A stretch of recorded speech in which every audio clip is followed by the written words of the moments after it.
Depuis quelques années, un défi se pose dans le domaine de la santé dans le monde. Au cas où nous sommes tombés quelques secondes, au cas où vous ne l'auriez pas vu, si vous avez vu que soudainement je me suis juste figé. Nous sommes là.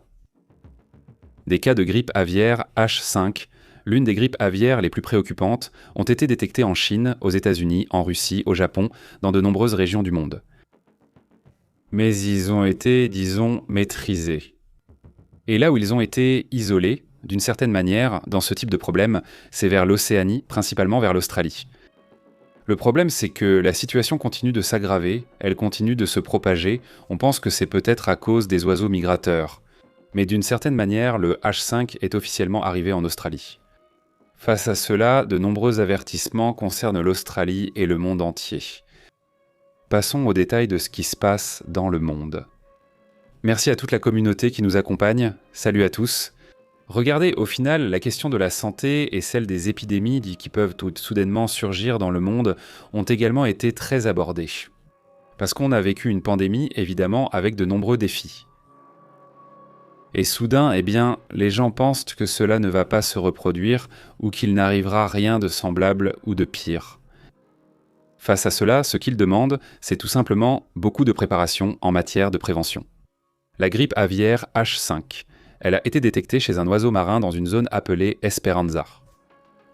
Les oiseaux migrateurs ont trouvé une plage isolée dans l'ouest de l'Australie, et ils ont introduit pour la première fois dans le pays une variante qui, selon eux, est la H5, une variante mortelle pour les oiseaux. L'Australie est le seul endroit au monde où ils n'avaient pas ou n'avaient jamais détecté cela. Cela faisait au moins de nombreuses années qu'on n'avait pas déterminé, qu'on n'avait pas eu de confirmation d'un H5N1. D'après ce qu'ils rapportent, cette grippe aviaire a été détectée chez un oiseau échoué sur la plage et ils avaient déjà signalé des oiseaux apparemment sans vie, mais aucune enquête approfondie n'avait été menée, disons. La même ministre fédérale de l'Agriculture, Julie Hollings, avait déclaré que des tests supplémentaires auraient confirmé que l'oiseau portait la souche H5. Regardez, là-bas, on est déjà samedi. Donc ils rapportent cela samedi, vraiment. Hier pour eux, qui est vendredi, et pour nous c'est toujours vendredi, ils avaient déjà envoyé les résultats au laboratoire. Ils l'ont fait samedi pour eux, mais pour nous c'est encore vendredi. Et finalement, on arrive à la fin du cycle où ils disent « Vous savez, je n'avais rien voulu dire parce que ce n'était pas confirmé, parce que le laboratoire ne l'avait pas mentionné. » En fait, peut-être que vous allez tomber sur certains médias où il sera dit qu'on soupçonne que, ce n'est plus un soupçon. C'était pour eux vendredi, n'est-ce pas ? Ce n'est plus un soupçon. La grippe aviaire est confirmée, elle a donné un résultat positif. Ils disent qu'ils vont faire plus de tests. Ils demandent aux gens de ne pas déplacer d'oiseaux sauvages, de ne laisser aucun animal, par exemple si vous avez un animal de compagnie, peu importe lequel, ne le laissez pas s'approcher de ce type d'oiseau qui pourrait transporter ce pathogène. Au final, nous continuons ici à couvrir tout ce qui concerne ce genre de situation. Défi parce qu'au final, on le voit en Australie et ensuite on le voit dans d'autres régions, et c'est ainsi que nous continuons à suivre comment ces choses se produisent. Maintenant, un autre sujet qui attire aussi mon attention aujourd'hui, c'est que la journée a été très mouvementée en ce qui concerne l'activité sismique, vraiment très mouvementée. C'est une zone très peu habitée, et c'est pour cela qu'on n'a pas beaucoup entendu parler du sujet, mais cela cause tout de même des problèmes.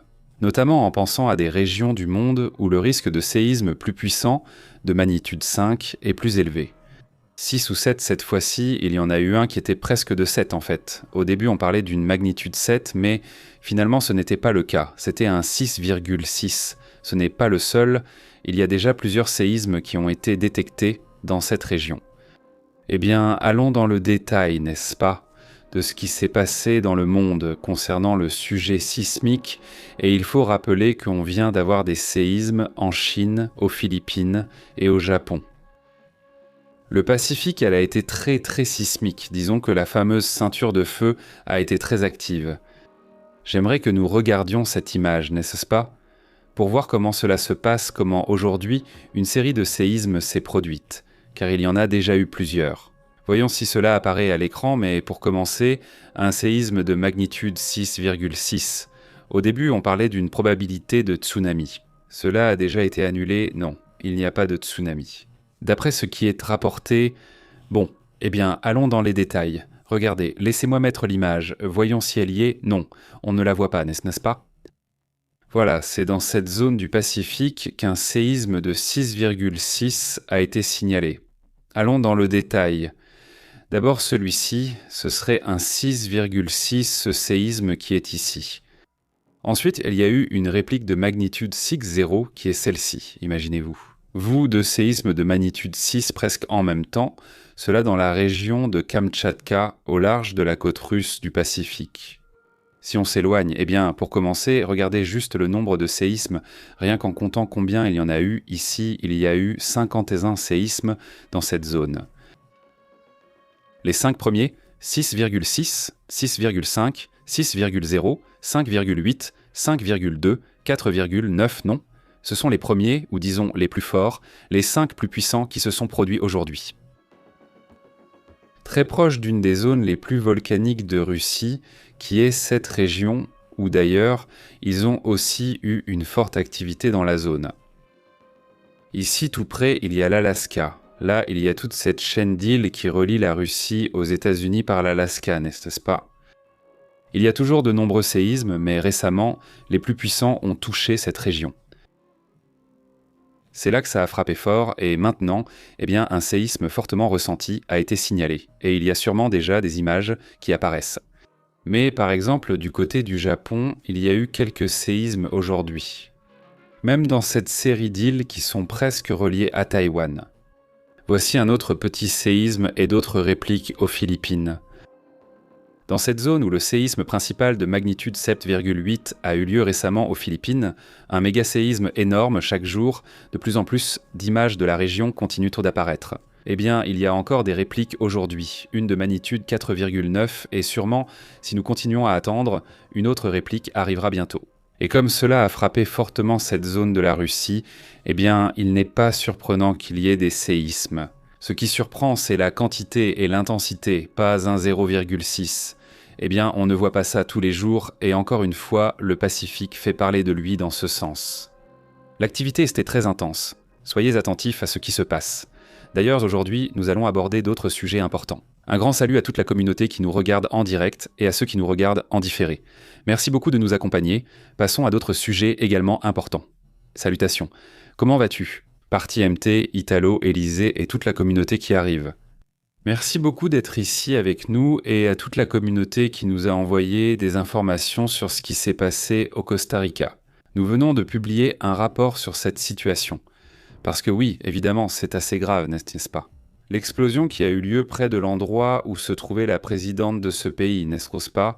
Cela aussi fait partie de ce qui s'est passé aujourd'hui, n'est-ce pas? Passons donc à d'autres détails. Allons à d'autres points également importants. Allons-y. Maintenant, les autres sujets également importants.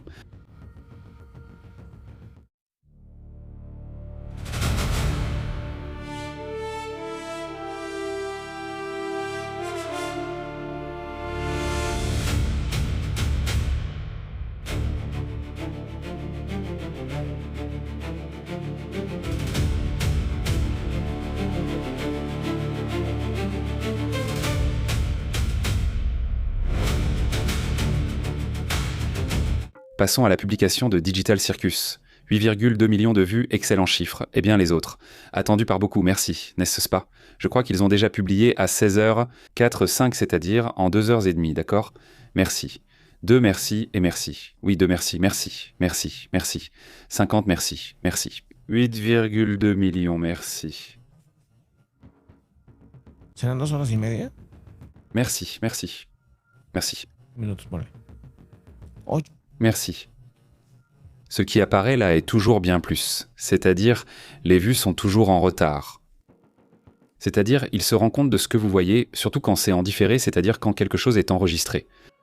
Eh bien, ce qui apparaît là, c'est comme un genre de mesure de sécurité pour YouTube afin que les gens ne trichent pas, non? Autrefois, les chiffres augmentaient, sans cesse quand quelqu'un voulait regarder. Ce n'est plus le cas aujourd'hui. Donc ce qui se passe, c'est qu'il y a un décalage parce qu'il est en train de faire le vrai calcul des vues, non? Entonces, Alors, imagine, c'est 8 enfin, 8,2, donc ça doit être 10, 12, 13, je ne sais pas, beaucoup plus de millions de vues, non? Sujet impressionnant. Ce qui est surtout intéressant, c'est que ce sont des projets indés, non? Des projets d'animation indépendants qui, arrivent à percer, non? Et qui arrivent à bien avancer par là. Bon, super alors. Salut, comment tu vas? Cebola, Élisée, Italo. À toute la communauté, MT, Patria, à toute la communauté qui nous regarde, un grand merci. Comment ça va pour vous? Regardez l'image suivante, celle qui a circulé récemment, non? Voyons si on peut l'afficher ici à l'écran. C'est cette image. Des images ont commencé à apparaître, finalement. Les drones que la Russie, l'Ukraine dans ce cas-ci, ont lancés vers la Russie. Ils les ont placés d'une manière provocante.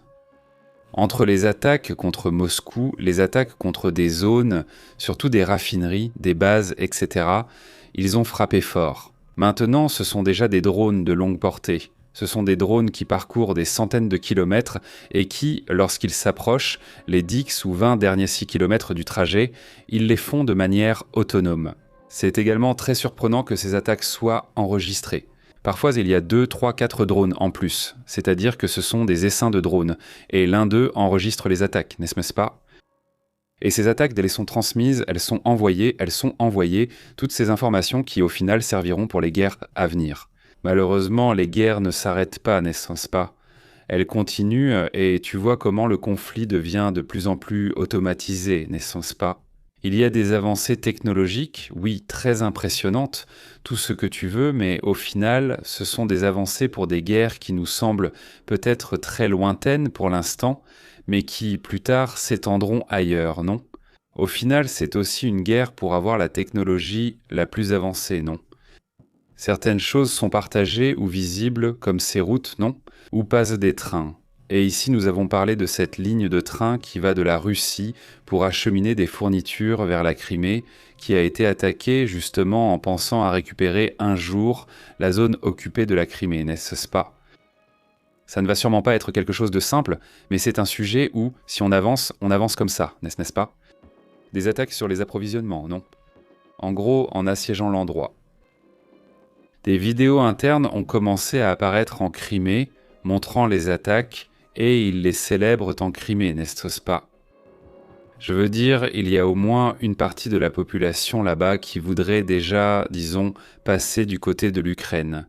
Je ne dis pas que tout le monde là-dessus, je ne sais pas, parce qu'il y avait aussi beaucoup de gens en Crimée qui étaient, disons, pour l'Ukraine. Ils sont partis de là, évidemment, il y a des années, n'est-ce pas? Ils sont partis car ils ne voulaient pas soutenir la Russie. Beaucoup voudraient revenir en Crimée pour leurs maisons et affaires, mais depuis 2014, c'est impossible. N'est-ce pas? Une situation également terrible. Un autre sujet, une autre chose, parmi les images qui attirent à mon attention, c'est ce qui est en train de se passer. Là-bas, en République dominicaine, d'après les rapports, il y a eu un incendie, c'est un hôtel, l'hôtel Viva Dominicos de Bayeif, en République dominicaine. Je salue toute la communauté qui nous regarde là-bas. Tenez-vous au courant, regardez. Il y a des images prises de loin qui circulent sur les réseaux sociaux, où l'on peut voir comment l'incendie s'est propagé très rapidement. Ces jolies structures en paille, typiques, sont surtout installées dans les zones touristiques des Caraïbes. Oui, simplement, elles prennent feu très rapidement. Donc je ne sais pas, j'imagine qu'il doit exister un certain type de procédé pour éviter qu'elles ne s'enflamment aussi vite. Regardez, tout simplement, évidemment, c'est comme de la paille, de l'herbe sèche, vous voyez, non? Mais ça prend feu très rapidement. Et oui, c'est vrai. L'humidité de ce genre d'endroit, en général, aide à éviter qu'il y ait des incendies aussi fréquents. Mais vous avez vu ce qui s'est passé avec la Floride. C'est la saison la plus active en incendie, dont je me souvienne depuis que nous couvrons l'actualité internationale. Je ne me souviens pas d'une Floride avec autant d'incendies qu'en ce moment. Non, n'est-ce pas? Alors, mais pourquoi se sont-ils autant étendus? Pourquoi causent-ils autant de problèmes? Sur des hectares et des hectares, parce qu'ils ont aussi eu très peu de pluie par rapport aux autres années, n'est-ce pas? En fait, ils sont bien en dessous de la normale. Disons que non, là maintenant, il va commencer à pleuvoir davantage, ça va commencer à se calmer.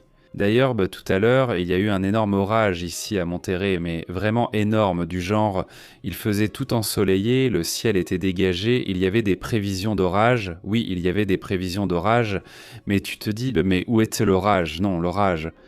Oui, il y avait des prévisions comme quoi vers 3 heures de l'après-midi, il y aurait un orage. Tout était prévu comme ça, ceux de Windy l'indiquaient tout comme ça, etc. Mais tu regardais le satellite et tu voyais que c'était dégagé, tu regardais dehors et tu voyais dégagé. Et j'ai dit, là, ils se sont vraiment trompés, grave, sur la prévision. Non, d'un coup, comme ça, en le regardant pratiquement en direct. Parce qu'on devait sortir, en fait, on est sorti, parce que oui, ça a commencé à se couvrir, mais vraiment en quelques minutes, très rapidement, et ensuite c'est devenu tellement sombre. À 3 heures de l'après-midi, il faisait déjà si sombre que les phares des voitures étaient allumés. Ici, la lumière automatique de la maison s'est allumée seule, comme tous les lampadaires. Il a fait super sombre, un vent terrible s'est levé, en fait une dame était morte. Une de ces enseignes de Benavid, de la pharmacie, est tombée, non, une enseigne est tombée, malheureusement, il y avait une personne là. Non, finalement, il était 3 heures de l'après-midi. Et de la grêle dans certaines zones, des inondations dans d'autres. Environ 27 mm d'eau sont tombés. Voyons si les météorologues locaux le confirment bientôt. Mais 27 mm d'eau, soi-disant, c'est ce qu'indique l'application, au moins, pour la quantité de pluie tombée. C'est beaucoup en 1 heure, et avec les autres heures où ça a continué à tomber, oui, c'était vraiment fort, c'était vraiment intense. Le problème, c'est que je n'ai pas encore eu le temps de vérifier les dégâts. Je sais seulement qu'une dame est décédée. Avec tous ces panneaux publicitaires partout, il suffit qu'une soit mal installée, avec le vent, et ça cause ce genre de problème, non? Mais bon, c'était quand même violent, non? Pareil pour ce qui s'est passé ici à Monterrey. Et bon, voilà comment ça se passe, non? C'est comme ça le sujet, non? Maintenant, tout est redevenu très calme. Non, c'est que c'était un énorme nuage, non? Regardez, voyons si on arrive à le voir. Le moment où ça s'est produit, parce que oui, ça m'a vraiment marqué. Intéressant, parce qu'ici, vous savez qu'on suit tous ces sujets, non? Mais regardez, ça c'est le nuage. Imaginez la taille, non? C'est énorme. Ça couvre Coahuila, une partie du Texas, Nuevo León. Ici où nous sommes, je vais remonter de 6 heures. Regardez comment c'était, c'est ce que je vous dis. C'est-à-dire que le ciel était dégagé, il y avait du soleil, un soleil fort, non? Et c'est-à-dire même pas nuageux, rien du tout. Non, regardez comment le nuage a grandi et en très peu de temps. Voyons si ça va charger maintenant. Sinon, on charge l'animation rapidement. Voilà. Regarde, c'était comme ça, regardez, ça a avancé comme ça, c'est devenu super sombre. Monterrey s'est retrouvé au milieu de ce nuage et, eh bien, vous savez, c'est comme ça. Eh bien, on vient de vivre ça il y a un petit moment et c'est très intéressant. Pareil pour ceux que ça intéresse. Et voilà. C'est quelle application ? Elle s'appelle Windy, je l'ai connue, cette application, bien avant d'avoir cette chaîne. Ça fait des années que je l'utilise. Et ce n'est pas de la pub. Non, mais ça fait des années que je l'utilise. Parce que quand on a vécu plusieurs années à la plage, eh bien, tu apprends des choses. Et les gens là-bas, à la plage, nous disaient, c'est l'application qu'utilisent les capitaines de bateaux. C'est celle-là qu'ils utilisent. Et ils m'en ont donné d'autres, mais c'est celle-là qu'ils utilisent le plus. Et ils ne l'utilisaient même pas pour la météo, enfin, spécifiquement pour le climat, donc la chaleur et tout ça. Non, eux, ils l'utilisaient pour le vent. Ça leur donnait l'information exacte sur les vents. Comment ça allait être donc pour les voiliers et pour toutes ces choses-là, eux, ils utilisaient cette application. Évidemment, je l'ai notée et j'ai commencé à l'utiliser. Elle va jusqu'au niveau de détail que tu veux. Tu peux la regarder en surface juste pour voir la météo. Mais tu peux aussi la consulter pour des aspects plus techniques. Tu vois, le niveau des vagues, le niveau du vent, jusqu'à beaucoup de détails. Vraiment plus pour les météorologues. Non, qui sont axés sur tout ce sujet. Tu vois, ici, ce que nous faisons, c'est essayer de mettre à jour ce qu'il y a de plus difficile, disons, ce qu'il y a de plus important, et essayer de continuer à mettre à jour. Ce que, eh bien, dit la NOAA, le Service météorologique national des États-Unis, du Mexique et d'autres pays, tu vois. Donc, on fait un peu une sélection de l'information, tu vois. On essaye d'avoir ce qu'il y a de plus intéressant, le meilleur, mais c'est impressionnant. C'est très intéressant de voir cette avancée. Non, comme ça, en quelques minutes, en vérité, ça a été très rapide. Tout est devenu sombre, et il y a eu la tempête, tu vois. Et oui, il fallait éteindre les appareils électriques et tout, parce que, oui. Il était très probable qu'un éclair tombe près d'ici. On vit dans des zones montagneuses où les éclairs frappent fort. Bon, eh bien, voilà comment ça s'est passé, tu vois, il y a un petit moment, et voilà, c'est comme ça. Allons voir les commentaires, d'accord, rapidement. Comment tu vas? Et il n'y aura pas, laissez-moi agrandir ça, ce char, parce que je le mets là derrière, parce qu'après, voilà, c'est bon.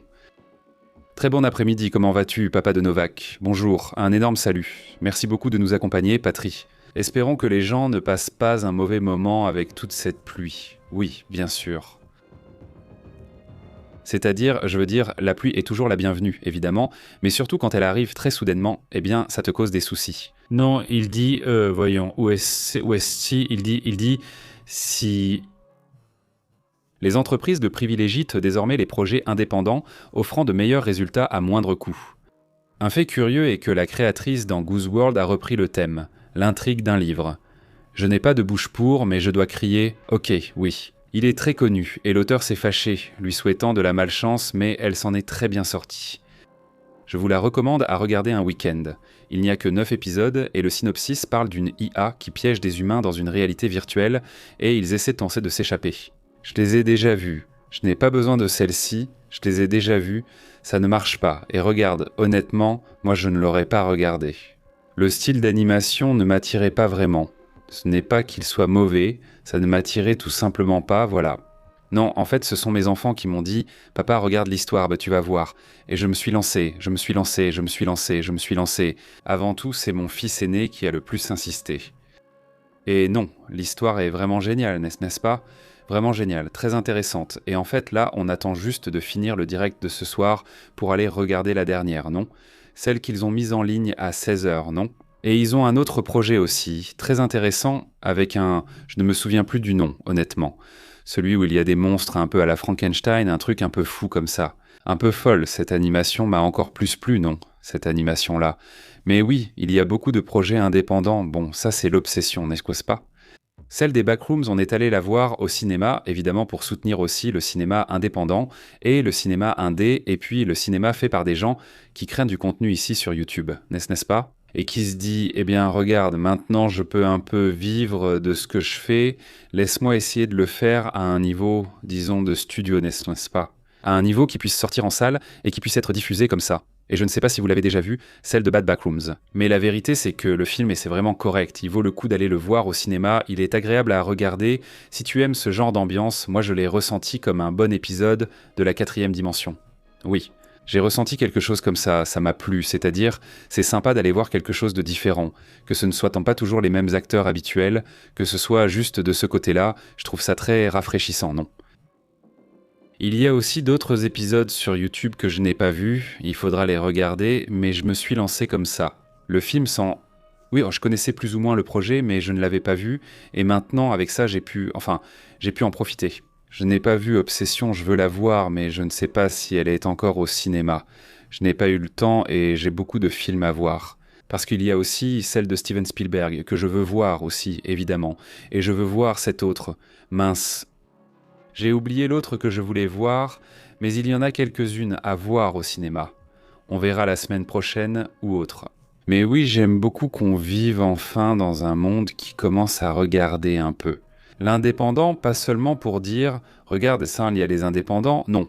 Mais pour dire « ça c'est indépendant ». Ça peut être grand public et les gens peuvent aimer des choses différentes, non ? Pas seulement pour le reléguer là-bas, très loin, non ? Pas seulement pour de petits festivals, mais ça peut être intéressant. À Querétaro, il y a eu une forte pluie, l'eau est même entrée jusqu'à la zone de production de l'entreprise. C'était fou. Pas aussi extrême, pas à ce point, non. Arthur, comment tu vas ? Salut, comment ça va, Lily ? Comment tu vas ? Tu as eu la pluie là-bas aussi, dit-il. Une autre excellente série indépendante est celle d'Oulelou Babos. Attends, laisse-moi la noter. Celle-là, je ne l'avais pas entendue. Vraiment, je ne l'avais pas entendue. Mais on va la chercher ici tout de suite, voir ce que c'est, mais attends un instant. Super, voyez voir, il dit « Celle-là, je ne la connais pas, vraiment, voyons voir ». Mince, ça me dit quelque chose, mais non, enfin, je vais vérifier ça tout à l'heure, voir ce qu'il en est. Bon, on revient dans un instant, on va continuer à mettre à jour jusqu'à ce que le direct du soir commence, on passe à d'autres sujets. Dans un instant, Rosa Mabako, comment vas-tu ? Beaucoup de pluie, heureusement, aucun problème avec l'électricité, mais j'ai entendu dire que dans plusieurs zones, il y a eu des soucis depuis hier. Oui, des coupures de courant, évidemment, il y a eu quelques accidents, comme celui du panneau publicitaire dont je vous ai parlé. Des coupures de courant, c'est-à-dire assez tard, quand j'ai vu la tempête arriver, j'ai vu le gros nuage et je me suis dit « mince, ils n'ont pas annulé ?» On avait cours, en fait, on devait sortir, faire de l'exercice et tout ça. On a des cours de tennis l'après-midi. Et pour moi, c'est mon jour, un moment pour me vider la tête de tout. Et c'est génial. Donc, ok, j'y vais, non. Et non, non, même pas 1 kilomètre, même pas 1 kilomètre. Il a commencé à pleuvoir fort. On vient de recevoir le message du professeur, il grêle, donc tout est annulé. Et non, on fait demi-tour, voilà. Sur le retour, on a eu droit à du lourd. C'était intense, on s'est fait mouiller. Car le temps de descendre et d'ouvrir le portail, on prenait déjà une averse. Une sacrée douche là, vraiment, mais bon, si tu dois être dans la rue et que tu n'as ni parapluie ni rien, franchement, tu te fais avoir. Et franchement, ça aurait été tout à fait normal, parce que tu voyais le ciel et tu te disais, à moins d'être informé sur la météo. Mais sinon, ça disait là, en fait 100%, c'est-à-dire, à un moment donné, ça disait 100% de chance, mais ça a diminué, la probabilité a baissé. Je me suis dit que j'aurais peut-être de la chance, mais non. Non, en fait, on voyait, enfin, le nuage avait l'air vraiment loin, regardez, hein, c'est tout. Je te dis, avant, imagine, là tu le vois. Si je mets sur pause, regarde, moi je le voyais, oui. Et apparemment, le nuage semblait aller vers le haut, vers le nord, pas vers le sud. Et tu vois, vraiment, comme ça, d'un coup, il a juste commencé à grandir et à s'étendre vers Monterrey. Non, bah voilà, c'est tout. Beaucoup, vraiment beaucoup d'activités électriques, des éclairs, mais là, c'est très calme, même si on a encore le nuage. Non, attends, laisse-moi voir. Celui-ci se met à jour, c'est un satellite du NOV, NOMSCAT, Nomscat. qui utilise le même que la NOAA, et il est mis à jour toutes les 15 dernières minutes. Donc, c'est cool, non ? L'application, vraiment, si vous sortez beaucoup et tout, vérifiez-la, elle est très utile. Tu peux littéralement voir le satellite au-dessus de toi avec 15 minutes de retard, c'est parfait. Tu sais déjà où va le nuage et tu peux voir. Regarde, tu peux voir. Par exemple, à quoi ressemblait le nuage 24 heures plus tôt ou 6 heures plus tôt. Tu observes le mouvement et dis que le nuage arrive ici, mais il s'arrête. 15 minutes avant d'être au-dessus de toi, il y a un décalage. Mais tu te dis, si ça vient déjà par ici, eh bien voilà, tu sais, oui, tu sais, non. Il nous est aussi arrivé le contraire. Soudain, le soleil tape fort, on pense annuler, puis on remarque le nuage qui s'en va, et derrière, il n'y a rien. Et oui, tu sors, et le soleil sort au bout de 15 minutes, et la pluie s'arrête. C'est parce que tu as la certitude de voir le satellite et les nuages tels qu'ils sont. Ça, cette partie de l'application, c'est-à-dire, par exemple, regarde, quand on met ça c'est le satellite, quand on met ça, je vous dis, bon, c'est une prévision, n'est-ce pas ? C'est-à-dire, ou alors on affiche l'accumulation de pluie, non, non. Ceci est une prévision, c'est ce qu'il prévoit, c'est-à-dire le système, disons les satellites et l'IA qu'ils ont, eh bien ils disent que c'est ce qui indique qu'il va y avoir une accumulation d'eau, non. On regarde au jour le jour, mais c'est pour le futur, ça peut changer. L'autre, tu ne le vois pas vraiment, c'est ce qu'il y a là, c'est super, non ? Je trouve que c'est un très bon outil. Bon, passons à d'autres sujets. On dit que la moitié de la ville a été privée d'électricité là-bas, à Querétaro. On dit, mais qui sait ce qui s'est passé ? Waouh, c'est-à-dire c'était intense, Lily dit. Cinépolis soutient même le cinéma indépendant, plus ou moins après la pandémie, dit-elle. Le bon côté, c'est que c'est bien qu'ils donnent de la visibilité, puisque des gens avec du budget peuvent les attirer pour des projets plus importants. Oui, c'est exact, maintenant dans tout, oui. Merci beaucoup, dit-elle, merci pour ce passe-temps. Oui mec, je suis vraiment enthousiaste. J'étais déjà invité à des tournois et tout, mais maintenant j'ai un objectif. Et une fois que je l'aurai atteint, j'espère, le mois prochain, je vais commencer à participer à des tournois. C'est très excitant, c'est très amusant. En fait, si j'avais su qu'il y avait ce genre de choses, ce genre de type de... Parce qu'on pense toujours que ce sont des cours ou que c'est pour les gamins, non ?